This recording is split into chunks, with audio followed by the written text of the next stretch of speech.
अस्सलाम वालेकुम, मैं हूं डॉक्टर सलमान फरीदी और प्रोग्राम आपकी सेहत के साथ आपकी खिदमत में हाजिर हूं। आप याद रखिएगा कि ये प्रोग्राम बराह रास्त नशर हो रहा है और आपकी टेलीविज़न स्क्रीन पे जो वाइब टेलीविज़न का नंबर आ रहा है, इस पे आप फ़ोन करके मुझसे या मेरे मेहमान से अगर कोई सवाल पूछना चाहें तो ज़रूर कीजिए और हमारी पूरी कोशिश होगी कि आपके सवाल का जवाब दें।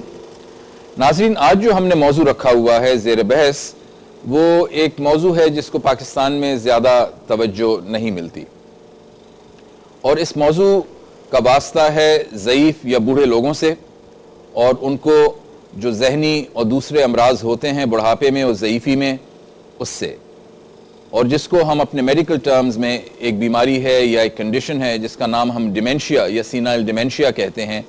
जब बूढ़े लोग अपना दिमागी तवाज़ुन जो उनका होता है वो खो रहे होते हैं, वो असरअंदाज होना शुरू होता है, उनको चीज़ें भूलना शुरू होती हैं और जो एक मसला उम्र के साथ अब देखने में हर जगह आ रहा है।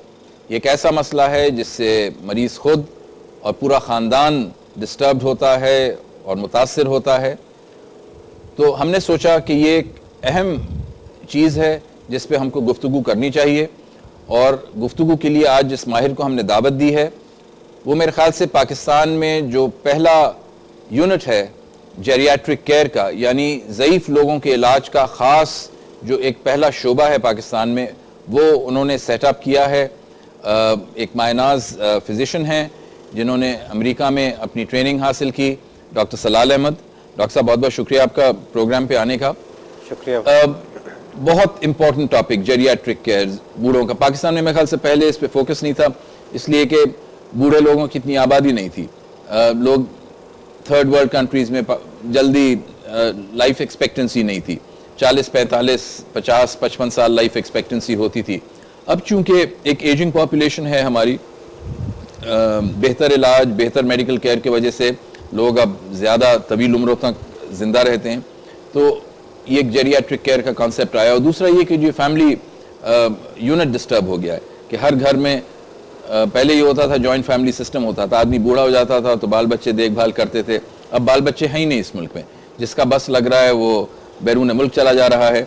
तो बूढ़े लोग अकेले घर में बेदस्तुपा किसी और के रहमो करम पे, मोहल्ले के रहमो करम पे, पड़ोसियों के रहमो करम पे, तो geriatric care is becoming an issue.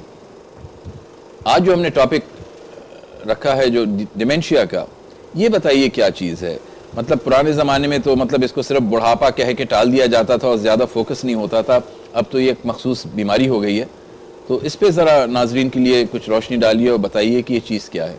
Ji doctor Salman, इससे पहले कि मैं आपके सवाल का डायरेक्ट जवाब दूं, मैं इनडायरेक्टली आपको थोड़ा सा इस मौजू की अहमियत का इस तरह बताते चलूँ कि जहाँ पाकिस्तान ने प्रोग्रेस की है और मतलब यहाँ पे इन्फ्लेशन बढ़ी, हालात ख़राब है, जो भी हुआ, लेकिन we have succeeded in reaching a higher average age for both life expectancy, both for males and females, which parallels to that of any developing country. ये बड़ी अच्छी बात है। That is one thing Pakistan has succeeded somehow or the other, despite its other fallbacks या जो भी होए हमारे economics में, इसमें उसमें, लेकिन एक ये चीज़ है जिस direction में we have gone positively, which has been basically because of better health care, better opportunities, better know-how, better awareness, whatever happened, but we have succeeded.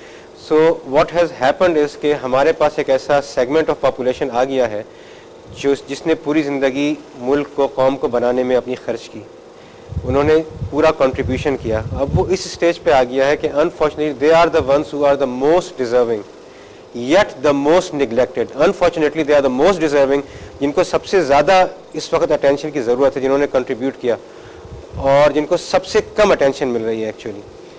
तो उस हिसाब से इसमें जो सबसे इम्पॉर्टेंट चीज़ आती है, हम अगर इसमें देखें तो मेंटल हेल्थ है इनकी। मेंटल हेल्थ है, फिजिकल हेल्थ है, and to have a normal physical health you have to have a normal mental health.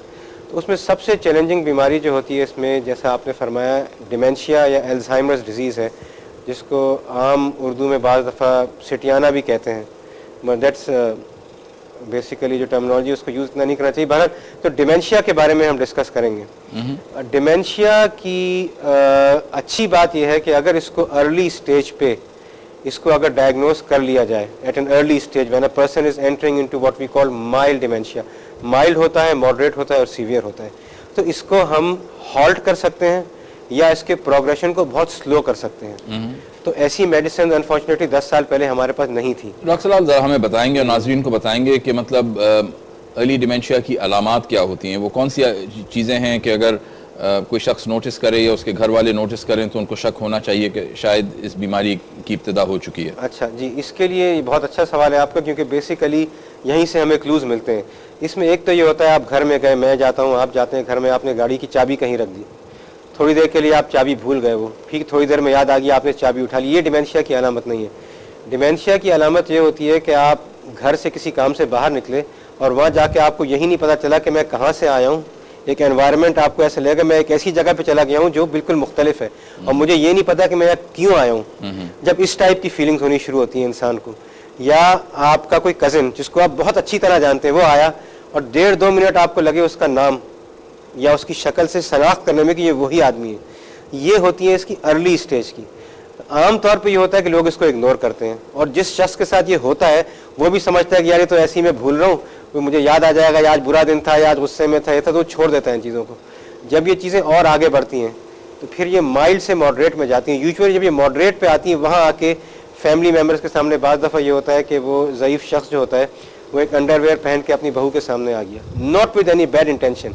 उसको ये इंसाइट नहीं रहती, उसको ये आइडिया नहीं होता कि मैं ये गलत हरकत क्या मुनासिब है और क्या गैर मुनासिब है। लेकिन I take you back to early dementia, जो आपने कहा कि इब्तिदाई जो डिमेंशिया के मराहिल हैं।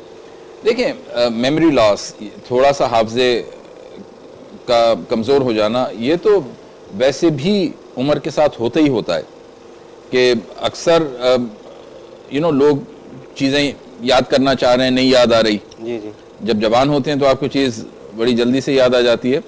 तो is that also dementia? Is dementia an ageing process? Is it disease? एक बुढ़ापा ही है या एक बीमारी है? जी अच्छा, it's not that straightforward. Actually इसमें यह है कि बाज़ लोग they can be at an age of 85 and they can have a normal mental status. इसमें जो इम्पोर्टेंस होती है, इसमें you have to have a memory deficit, यानी याददाश्त का एक मरहला होता है, उसके साथ 3 चीज़ें होनी चाहिए, या एग्नोसिया हो, एप्रेक्सिया हो या एफेजिया हो। एप्रेक्सिया ये होता है कि आप एक वर्ड ढूंढ रहे हैं, आप दिमाग में तलाश कर रहे हैं कि ये ग्लास है, आपको उसको सोचने में आधा मिनट 1 मिनट लग गया। डॉक्टर साहब एक कॉलर है लाइन पर, उनका सवाल ले लें फिर आगे चलते हैं। हेलो हेलो हेलो, अस्सलाम वालेकुम। वालेकुम सलाम, अपना नाम बताइए और कहाँ से फोन कर रही हैं? मैं फौजिया बात कर रही हूँ कराची से। जी फौजिया, क्या सवाल है आपका? मेरा सवाल ये है कि आप ये जो डिमेंशिया की बात कर रहे हैं ये ओल्ड एज की है। जी जी, लेकिन अगर ये अर्ली स्टेज पे स्टार्ट हो जाए, लाइक मैं जो फील कर रही होती हूँ, मेरे भी मेमोरी लॉस काफी हो रहा है, बहुत सारी चीजें मैं भूल जाती हूँ। कितनी एज? बहुत ज्यादा भूलती हूँ। 1 सेकंड में लाइक मैं कमरे से निकलती हूँ और वहाँ भूल जाती हूँ कि मैं किस लिए निकली थी, जहाँ तक जाती हूँ वहाँ तक भूल जाती हूँ कि मैं यहाँ क्यों आई थी। आपकी एज कितनी है? ये वही स्टेज है या? आपकी एज कितनी है? मैं 48। 48। डॉक्टर साहब से पूछते हैं। अदरवाइज कोई और प्रॉब्लम तो नहीं है, ब्लड प्रेशर की, शुगर की? नहीं, अल्हम्दुलिल्लाह मेरी और कोई प्रॉब्लम नहीं है। दवाएं तो नहीं लेती हैं? हेमोग्लोबिन लो है मेरा, ठीक है, प्लस कैल्शियम लो है। हीमोग्लोबिन लो है और कैल्शियम लो है। कोई दवाएं तो नहीं लेती हैं? मैंने शुरू में हेमोग्लोबिन के लिए ली थी मेडिसिन, लेकिन वो मुझे इतना सूट नहीं करती। ठीक है। और कैल्शियम के लिए तो मैं कुछ ना कुछ ले लेती हूँ। डॉक्टर सलाल से पूछते हैं कि क्या उनका ख्याल है कि क्या प्रॉब्लम है। जी डॉक्टर साहब। अच्छा, ये जो बात कर रही हैं यंग एज में मेमोरी की बात कर रही हैं, अब इसमें एक चीज़ होती है जिसे हम सेकेंडरी डिमेंशिया कहते हैं। तो सेकेंडरी डिमेंशिया जो है वो किसी सेकेंडरी कॉज की वजह से होता है। वो हम अल्जाइमर्स डिजीज़ की बात नहीं कर रहे जो खाली एजिंग की वजह से होती है। तो सेकेंडरी डिमेंशिया में 3-4 चीज़ें आती हैं। एक होता है थायराइड का फंक्शन। अगर आप हाइपोथायराइड हो, एक हमारा ग्लैंड यहाँ सिक्रीट करता है हार्मोन थायरोक्सिन, उसकी कमी हो, उससे सेकेंडरी डिमेंशिया होता है, वो यंग एज में हो सकता है। एक होता है B12 की डेफिशिएंसी से, विटामिन B12 की डेफिशिएंसी होती है, उससे होता है। अच्छा, एक होता है इसी तरह हाइड्रोसेफलस है, जिससे दिमाग के अंदर कुछ पानी बन रहा होता है नॉर्मली, अगर वो ज़्यादा मिकदार में बनने लगे। एक वास्कुलर होता है, जो छोटे छोटे स्ट्रोक्स होते हैं उससे होते हैं। ये वाले जो डिमेंशियाज होते हैं 3-4 जिनका मैंने जिक्र किया, ये तो कॉमन बता रहा हूँ, वैसे तो और भी रेयर आते हैं। पिक्स डिजीज़ भी है, उसका भी वेरिएंट है, सुपीरियर न्यूक्लियर पैल्सी से एसोसिएटेड होता है, पार्किंसन से होता है। उसके अलावा मैं बता रहा हूँ जो कॉमन है। अब इसमें इन्होंने जो पेशेंट थी हमारी जिन्होंने सवाल किया था, फौजिया ने जी, इन्होंने एक बात ये बताई कि इनको एनीमिया भी है, खून की कमी है। तो इसमें कोरिलेशन ये बनती है कि विटामिन B12 की डेफिशिएंसी में खून की कमी भी होती है और ये मेमोरी का और सेंसरी का भी प्रॉब्लम होता है। तो अगर मेगालोब्लास्टिक या मैक्रोसिटिक एनीमिया है इनको हो सकता है जिसकी वजह से सेकेंडरी डिमेंशिया हो रहा हो। तो उसका तरीका तो ये होता है कि ये किसी के पास जाएं। अब यहाँ पे बहुत कम लोग एक्चुअली करते हैं मिनी मेंटल एग्जामिनेशन। आपको पता होगा हमने हमारे हॉस्पिटल के लिए, बल्कि आपका भी उसमें कंट्रीब्यूशन था, और जो मिनी मेंटल एक स्टैंडर्ड फॉर्म था उसको उर्दू में हमने डेवलप किया है। तो वहाँ जाए वो हम एडमिनिस्टर करें तो उससे mild, moderate dementia, early dementia की जो भी स्टेज है, प्रोफाउंड है, वो स्कोरिंग से पता चलता है। बुनियादी तौर पे किसी अच्छे मॉलेज को इनको दिखाना चाहिए।